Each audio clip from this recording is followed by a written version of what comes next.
આજે આપણે બનાવીશું હોર્લિક્સ પાવડર.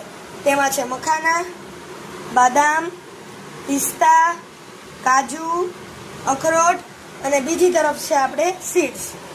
આ છે સનફ્લાવર સીડ્સ અને આ છે આપણે પમ્પકિનના સીડ્સ. આ છે અંજીર, આ છે સાકર.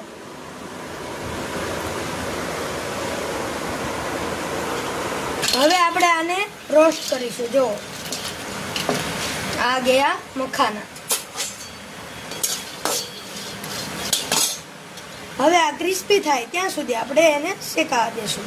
ચાલો હવે આ છે બદામ, આ છે કાજુ અને આ છે પિસ્તા. આપણે આ બધાને ક્રિસ્પી થાય ત્યાં સુધી આપણે હલકા શેકાવા દઈશું. પમ્પકિનના સીડ્સ, આ છે સનફ્લાવરના સીડ્સ.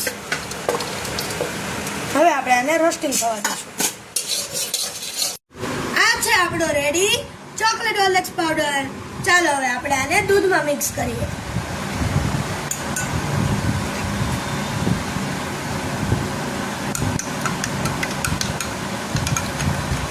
જો આ છે આપણો ચોકલેટ હોર્લિક્સ વાળું પાવડરનું દૂધ. જો તમને અમારો વિડીયો ગમ્યો હોય તો અમારી આઈડીને ફોલો કરી લેજો અને એક પ્યારું શું લાઈક કરી દેજો.